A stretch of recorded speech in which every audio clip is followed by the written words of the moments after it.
Hello दोस्तों, मैं रविउल्ला खान आप सभी का स्वागत करता हूं अपने YouTube channel mechanical brain scooper पर। और आज के मैं अपने इस वीडियो में आपके लिए लेकर आया हूं कि सेंट्रॉयड की कंप्लीट प्रॉब्लम को कैसे सॉल्व किया जाता है। तो जैसा कि आप यहां पर कॉपी में चित्र में देख सकते हैं कि एक यहां पर ये इमेज बनी हुई है और इस इमेज की डायमेंशन लिखी हुई है, जैसा कि आपको क्लियरली सीन होगा। और सवाल इस तरीके से कुछ लिख कर आएगा आएगा बोर्ड में, determine the centroid of given figure, यानी कि दिए गए चित्र का केंद्रक ज्ञात कीजिए। बेटा, ये जो मैंने अभी सवाल लिया हुआ है कॉपी में, इसका डिफिकल्टी लेवल जो है बहुत ही इजी है। हालांकि बोर्ड में जो क्वेश्चन आते हैं वो इजी टू मॉडरेट ही आते हैं, ज़्यादा टफ सवाल नहीं आते हैं। तो पहले हम लोग इस इजी सवाल को देख रहे हैं और फिर इसके बाद हम लोग देखेंगे कि सेंट्रॉयड से रिलेटेड कैसी कैसी प्रॉब्लम बोर्ड में आ सकती हैं। और सेंट्रॉयड की प्रीवियस ईयर की जो बीटी यूपी के पेपर में क्वेश्चंस आए हुए होंगे उनको भी हम लोग देखेंगे। तो आइए शुरू करते हैं अपने आज के इस वीडियो को। तो देखिए, सबसे पहले हमारा काम क्या होगा कि इस जो फिगर दिया होगा पेपर में उस फिगर को सही से एग्जामिन करना, यानी सही से देखना। और उसमें ये ऑब्जर्व करना कि ये जो फिगर बनाया हुआ है कॉपी सवाल में, ये कितनी अलग अलग सेक्शन से मिलकर बना हुआ है। तो जैसा कि यहाँ पर हम लोग देख सकते हैं कि ये आपकी बॉडी जो है आपकी दो सेक्शन से मिलकर बनी हुई है। एक आपका रेक्टेंगल दिख रहा है, जैसे अगर मैं इसको कुछ नाम दे दूं कि A, B, C और डी।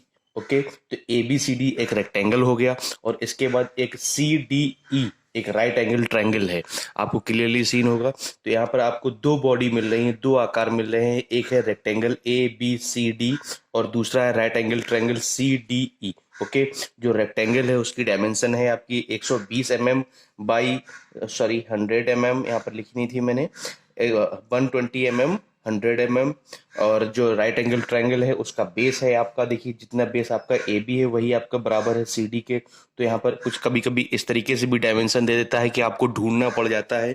तो सी डी बराबर भी आपका 120 mm ही होगा।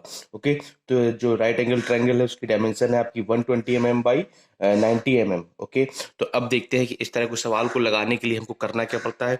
तो मेरे बेटे, इस तरीके के सवाल को लगाने के लिए सबसे पहला काम हमारा होगा कि ये जो मैंने यहाँ पर एक टेबल बनाई हुई, इस तरह की टेबल आप बना लीजिए अपनी कॉपी में।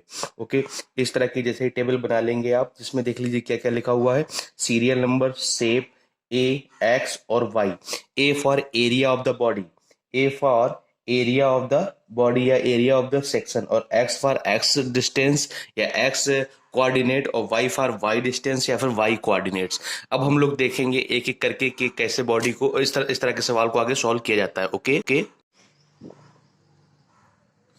अब बेटा, जैसा कि मैंने आपको अपने पुराने वीडियो में सेंट्रॉयड के रिलेटेड दूसरे पुराने वीडियो में मैंने आपको बता दिया था कि अब हम लोग करेंगे क्या कि अपनी इस बॉडी को कुछ इस तरीके से कंसीडर करेंगे कि ये पूरी की पूरी बॉडी आपकी फर्स्ट क्वाड्रेंट में आ जाए। देखिए, अगर मैं हम लोग इसको कुछ इस तरीके से मान लें कि ये जो ए बी डायमेंशन है ये एक्स एक्सिस हो गई हमारी, और ये जो ए सी डायमेंशन है ये हमने वाई एक्सिस मान ली। तो देखिए, जो बॉडी आपकी है वो कंप्लीट बॉडी आपकी एक्स फर्स्ट क्वाड्रेंट में आ गई। ये आपका एक्स एक्सिस हो गया बेटा, और ये आपका हो गया वाई एक्सिस। तो ये अब पूरी की पूरी बॉडी आपकी फर्स्ट क्वाड्रेंट में आ गई। एक्चुअली ये क्यों किस लिए मानते हैं ये भी मैं आपको बता देता हूँ। क्योंकि इस तरीके से अगर बॉडी को आप मान लेंगे कि अगर फर्स्ट क्वाड्रेंट में मान लेंगे, तो इस फर्स्ट क्वाड्रेंट्स में होता है क्या बेटा कि आपके एक्स कंपोनेंट और वाई कंपोनेंट दोनों पॉजिटिव पॉजिटिव होते हैं। तो इसमें आपको जो चांसेस ऑफ एरर हैं वो आपके रिड्यूस हो जाते हैं। अगर यही बॉडी को आप सेकेंड क्वाड्रेंट्स में मान लेते या थर्ड में मान लेते या फोर्थ में मान लेते, तो उसमें फिर आपको थोड़ा सा ये दिमाग में रखना पड़ता है कि कब किस क्वाड्रेंट में आपकी एक्स की वैल्यू पॉजिटिव होती है, नेगेटिव होती है, और वाई की वैल्यू कब पॉजिटिव और नेगेटिव होती है, और उसी के अकॉर्डिंगली आपको फॉर्मूले में रखना पड़ता है। तो उसमें जो चांसेस ऑफ एरर होते हैं बेटा तो ज़्यादा हो जाते हैं। तो बेटा, मेरे इस वीडियो को पूरा लास्ट तक देखिएगा, आप बिल्कुल भी एक भी स्टेप मिस मत करिएगा, वरना इस तरह के सवाल आप लगा नहीं पाएंगे बोर्ड में। ओके, तो देखते हैं। अब देखिए, ये जो टेबल है, अब केवल मुझे इस टेबल को फिल अप करना है इस फिगर से। ओके, तो अब देखिए कैसे फिल अप करते हैं। तो जैसे हमने यहाँ पे पहले सबसे पहले लिखा हुआ है शेप, यानी कि आकार। तो हमने एज्यूम कर लिया कि पहली बॉडी आपकी रेक्टेंगल है, इसको मैंने एक नाम यहाँ पर दे दिया। यहाँ पर लिख दिया आयत। पहली बॉडी आपने किसको माना है? आयत को। आयत मीन्स रेक्टेंगल, और रेक्टेंगल की जो साइड्स हैं वो आपने क्या लिखी हुई है? A B C D. इस तरीके से क्लियर हो गया कि पहली बॉडी आपकी ए बी सी डी एक रेक्टेंगल है, आयत है। ओके, इसी तरीके से दूसरी बॉडी आपने मान लिया एक ट्राइंगल या त्रिभुज है, ट्राई एंगल। और ट्राइंगल है क्या? सी डी ई। ओके, तो अब ये देखिए यहाँ पर जो आपने टेबल बनाई थी वही टेबल अब हम लोगों को फिलअप करना है। ओके, तो देखते हैं कि क्या है। अब मैं एक एक करके पहले रेक्टेंगल की सभी वैल्यूज निकालूंगा, ए एक्स वाई, फिर उसके बाद निकालूंगा ट्रायंगल की एक्स वाई, ए एक्स वाई। ओके, तो देखते हैं। मैंने अपने पिछले ही वीडियो में आपको बेटा बता दिया था कि जो रेक्टेंगल यानी कि आयत होता है उसका सेंट्रोइड उसके बिल्कुल मध्य में होता है। ये इस तरीके से सेंट्रोइड होता है कि जो बिल्कुल जो रेक्टेंगल का मध्य बिंदु होता है उसी को हम लोग बोलते हैं सेंट्रोइड का, रेक्टेंगल का या आयत का मध्य सेंट्रोइड। ओके, इसको हमने लोगों ने चलिए नाम दे दिया बेटा C1। ये दूरी जो आपकी एक्स एक्सिस से दूरी नापेंगे इसको हम लोगों ने नाम दे दिया एक्स, और ये जो दूरी नापेंगे हम लोग इसकी सेंट्रोइड्स की, इसको नाम दे दिया वाई। क्योंकि इस रेक्टेंगल को हम लोगों ने यहाँ पे फिगर में देख रहे हैं, टेबल में देख रहे हैं, इसको हम लोगों ने पहली बॉडी का नाम दिया है। तो इसका मतलब ये हो गया कि जो एक्स की वैल्यू जो है ये आपकी x1 और ये जो वैल्यू है ये आपकी y1। क्लियर है ना? तो अब ये x1 और y1 की वैल्यू क्या होंगी ये मैंने आपको अपने पुराने वीडियो में भी बता दिया था कि जिन लोगों ने अभी तक मेरा सेंट्रोइड से रिलेटेड दूसरा वीडियो नहीं देखा हुआ है तो वो प्लीज उस वीडियो को देख ले, वरना अभी इसमें जो प्रोसेस चल रहा है वो आप समझ नहीं पाएंगे अभी सही से। तो देखिए ये x1 की दूरी क्या होगी बेटा, जैसे a है, ये सॉरी ये x है, तो इसका मतलब पहली बॉडी की वाली बात चल रही, तो ये हो गई x1 और x1 की दूरी कितनी होती है, जितनी इस AB की लंबाई होगी जस्ट उसका हाफ। तो AB की लंबाई 120 mm है, तो x1 की वैल्यू हो जाएगी आपकी बेटा 60 mm। इसी तरीके से y1 की वैल्यू अगर हमको निकालना होगा तो y1 की वैल्यू क्या होती है कि ये जो BD है इस BD का जस्ट हाफ, तो BD कितना है आपका 100, तो 100 का जस्ट हाफ हो जाएगा 50 mm। तो ये आपकी आ गई है x1 की वैल्यू और ये आ गई है y1 की वैल्यू। रेक्टेंगल के सेंट्रोइड कोऑर्डिनेट्स आ गए हैं x1 और y1। जैसे अब एक और इस टेबल मतलब सेकंड रो में एक और एलिमेंट छूटा हुआ है आपका ए फॉर एरिया। एरिया मतलब क्षेत्रफल। किसका क्षेत्रफल बेटा, जिस बॉडी के बारे में बात कर रहे हैं, बॉडी कौन सी है, ABCD। कैसी बॉडी है, शेप कैसा है, आयत। तो आयत का क्षेत्रफल का फॉर्मूला क्या होता है, आयत का क्षेत्रफल का फॉर्मूला होता है लंबाई गुणित चौड़ाई। तो लंबाई गुणित चौड़ाई। अच्छा ए है तो ए मतलब पहली बॉडी है, तो इसको हम लोग A1 नाम दे देंगे। तो A1 बराबर कितना हो जाएगा 120/100। क्लियर, 120/100। इसके बाद जैसे अब ये पूरी टेबल आपकी भर गई है आयत के लिए। ओके, अब हम लोग देखेंगे दूसरी बॉडी। दूसरी बॉडी बेटा कौन सा है, ट्रायंगल। इसको हम लोगों ने नाम दे दिया है दूसरी बॉडी ट्रायंगल। तो दूसरी बॉडी है आपकी राइट एंगल ट्रायंगल CDE। तो मैंने आपको पिछले वीडियो में बता दिया हुआ था कि राइट एंगल ट्रायंगल यानी कि जो त्रिभुज होता है उसका सेंट्रोइड कहाँ पर होता है, तो उसको इसको बेटा आप पिछले वीडियो में अपने मेरे देख लीजिएगा। तो राइट एंगल ट्रायंगल का सेंट्रोइड जो होता है बेटा कुछ इस तरीके से होता है यहाँ पर। इसको हमने नाम दे दिया C2। टू मतलब दूसरी बॉडी और सी मतलब सेंट्रोइड। तो ये वैल्यू हो गई बेटा ये C2 पॉइंट जो हो गया ये हो गया दूसरी बॉडी का सेंट्रोइड। अब अगर देखना चाहें हम लोग C2 सॉरी ये x2 और y2 की वैल्यू उसी तरीके जिस तरीके से रेक्टेंगल में था, तो ये बेटा वैल्यू जो होगी हमारी होगी x2, और ये जो टोटल दूरी होगी, बहुत ध्यान से देखिएगा बेटा, ये बहुत इंपॉर्टेंट स्टेप है ये वाला, y2 निकालने की मेथड बहुत ही इंपॉर्टेंट स्टेप है, इसको बहुत ध्यान से देखिएगा। बहुत से बच्चे इसी चीज में गलती कर जाते हैं। तो देखिए ये जो दूरी होगी आपकी पूरी, ये एक्स एक्सिस से लेकर इस C2 पॉइंट तक ये पूरी की पूरी दूरी होगी y2। एक्चुअली है क्या कि हम लोग करते क्या है इस तरह के सवालों में, जो हमने रेफरेंस अपना एक्स एक्सिस और वाई एक्सिस माना है, टोटल दूरी जो लेते हैं हम लोग वहीं से लेते हैं, ना कि जहां से आपका शेप आकार शेप है। ओके, हम लोगों ने जब इसको देखा था राइट एंगल ट्रायंगल को, तो उसमें हम लोगों ने यहां से ये दूरी हम लोगों को मालूम थी, यानी कि इस तरीके की ये दूरी जो थी ये हम लोगों को मालूम थी। ये दूरी होती थी आपकी जो हाइट होती थी उसकी जस्ट 1/3, यानी कि 90 का 1/3। तो h/3 कुछ इसी तरीके की वैल्यू थी ना बेटा, h/3। और ये वैल्यू थी आपकी जो आपका बेस था उसका 2b/3। ओके, तो इसका बेस कितना है बेटा 120। तो 120 तो x2 की वैल्यू क्या होती थी, जो राइट एंगल ट्रायंगल जो होता था कुछ इस तरीके से, मैं फिर से यहाँ पर एक बार बना के दिखा दे रहा हूँ आपको, कुछ इस तरीके से। जैसे ये राइट एंगल ट्रायंगल है और इसका सेंट्रोइड यहाँ पर, तो ये दूरी बेटा क्या होती थी आपकी 2b/3, अगर ये टोटल दूरी आपकी b है। ओके, तो ये दूरी आपकी होती थी 2b/3, और ये दूरी जो होती थी ये आपकी होती थी कि h/3।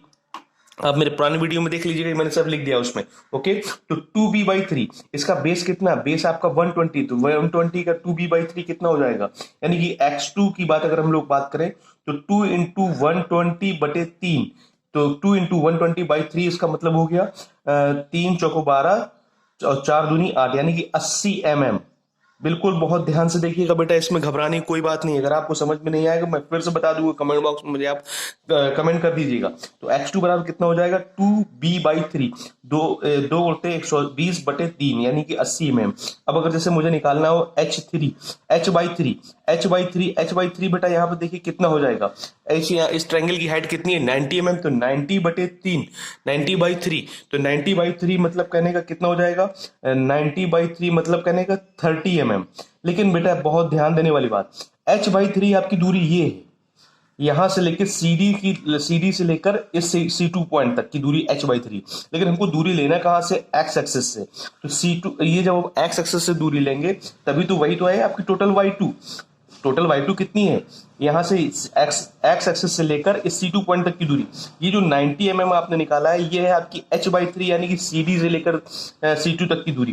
तो अगर आपको y2 निकालना होगा तो y2 टोटल कितना हो जाएगा, यानी कि पहले यहां से अगर देखें तो यहां से पहले यहां तक की दूरी हो गई आपकी 100 mm, और 100 mm प्लस 30 mm, ये दूरी कितनी आपकी आई 30 mm, और ये दूरी है आपकी बेटा कितनी 100 mm। तो 100 प्लस 30 यानी कि 130।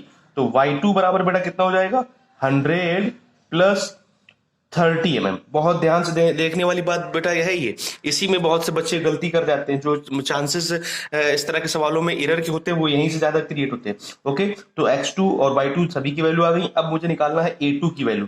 a2 मतलब area of the second shape. Second shape कैसी, राइट एंगल ट्रायंगल का फॉर्मूला मैंने आपको बताया था एरिया निकालने का, 1/2 गुणते b यानी कि बेस 120 इंटू h मतलब हाइट।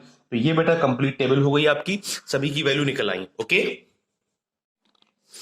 अब बेटा इसके आगे के लिए मैंने आपको पहले ही इसके दूसरे वीडियो सॉरी पहले ही वीडियो में मैं आपको सेंट्रोइड से रिलेटेड पहले वीडियो में ही इसके सेंट्रोइड निकालने के फॉर्मूले में दे चुका हूं। तो सेंट्रोइड निकालने का जैसे अगर फॉर्मूला जो मैंने लिखा था तो वो कुछ इस तरीके से था कि x बार बराबर a1x1 प्लस a2x2 पूरे के बटे a1 प्लस a2।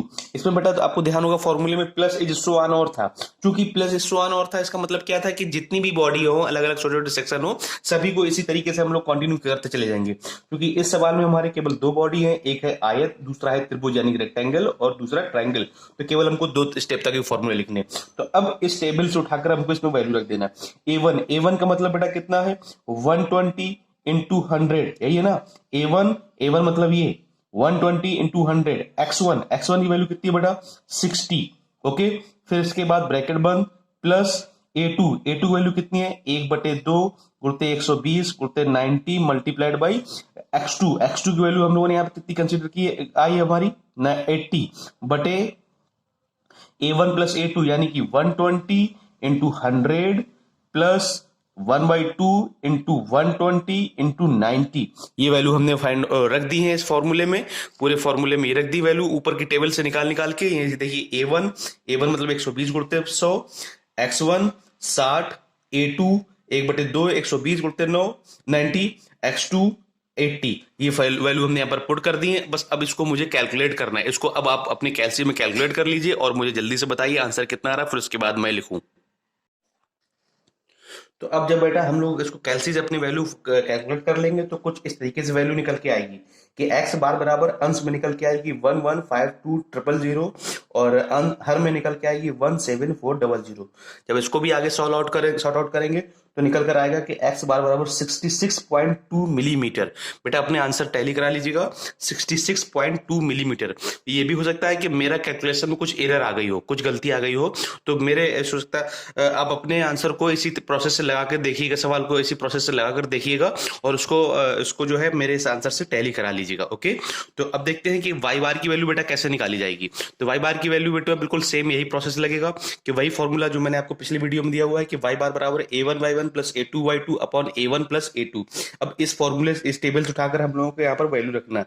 A1 की वैल्यू कितनी है टेबल में देखिए 120 इंटू 100, y1 की वैल्यू बेटा है आपकी 50। टेबल में देखते जाइएगा अपने अपने कि 120 इंटू 100 इंटू 50। और फिर आपका A2 की वैल्यू कितनी है, A2 वैल्यू है 1/2 इंटू 120 इंटू 90। और y2 की वैल्यू कितनी है बेटा 130 100 प्लस 30 थी ना, तो 130। ओके, इसी तरीके से A1 प्लस A2 120 इंटू 100 और प्लस 1/2 इंटू 120 इंटू 90। ओके, इसको जब हम लोग शॉर्ट सॉल्व करेंगे तो अपने आंसर यहाँ पर लिख लीजिएगा, डायरेक्ट आंसर जितना भी है उसको यहाँ पर लिख लीजिएगा। ओके, जल्दी से बताइए, फिर उसके बाद मैं आपको निकाल कर इसका आंसर दूं। तो बेटा आंसर आपका कितना आया? 74.82 मिलीमीटर। वाई बार की वैल्यू आई है 74.82 मिलीमीटर। तो अब ओवरऑल अपने आंसर को यहां पर लिख दे रहे हैं हम लोग कि एक्स बार हम लोगों का आया था 66.2 मिलीमीटर और वाई बार आया आपका 74.82 मिलीमीटर। ओके, ये आपके फाइनल आंसर होंगे, ये आपको इस तरीके से कवर अप करके लिखाना है। ओके, और एक चीज बेटा और आपको करना है अपनी कॉपी में, जो सबसे बेस्ट चीज बता रहा हूं इस तरह के सवाल को सॉल्व करने के बाद आपको फिर से इसी फिगर को बनाना है अपनी कॉपी में, कुछ इस तरीके से जैसा कि बना हुआ था।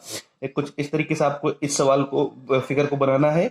यही सवाल आपको बेटा ए बी सी डी और ई। ओके, तो आपको करना क्या है कि ये जो आपने एक्स बार और वाई बार निकाले हैं पूरी की पूरी बॉडी की, अब आपको इस फिगर में दिखा देना है। तो देखिए, एक्स बार का मतलब क्या था बेटा? ये आपने यहां से दूरी, जो इसका सेंट्राइड आ रहा था ये C1 पॉइंट था, इसका सेंट्राइड जो था आपका ये C2 पॉइंट था। फिर से ये दिखा देना आपको डॉट डॉट करके। ओके, तो ये कितनी दूरी हो रही थी? 60। एक्स बार की दूरी आ कितनी रही? 66। इसका मतलब कुछ इस तरीके से, यानी कि यहां से जो एक्सेस एक पास होकर जाएगी वो आपकी कहलाएगी वाई एक्सेस। ओके, पूरी की बॉडी की ये आपको एक्स वाई एक्सेस निकालना है कि पूरी की पूरी बॉडी यहां पर हम दिखा रहे हैं कि इसका सेंट्रोइड के निर्देशांक होंगे। ये दूरी कितनी हो रही है बेटा? ये दूरी आपकी हो रही है यहां से लेकर कितनी हो रही है? एक्स बार मतलब 66.2 मिलीमीटर। ओके, अब देखना वाई बार कितनी हो रही है? 74.82। ये दूरी बेटा कितनी हो रही थी?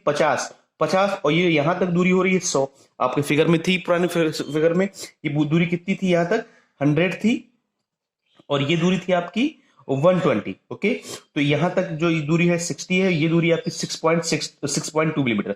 ओके, हम पूरा सेंट्रोइड दिखाना चाह रहे हैं इस बॉडी में और कुछ भी नहीं।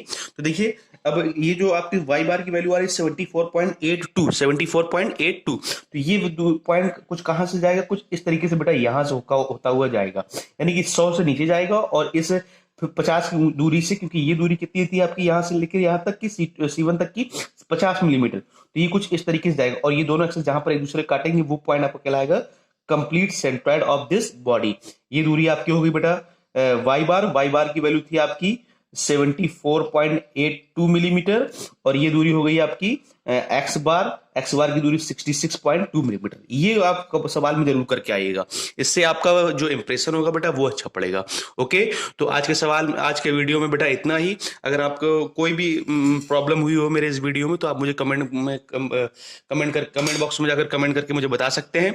और इसके बाद मैं आपको एक थोड़ा सा इसका एक डिफिकल्टी लेवल जो मैं बढ़ाऊंगा। अब जो सवाल इसके बाद जो नेक्स्ट वीडियो में लेकर आऊंगा उसमें 3 इमेजेस एक साथ असेंबल करवाऊंगा। ओके, तो उस वीडियो को भी अभी मैं थोड़ी देर में आपको दिखाता हूं। ओके, तो ओके बाय।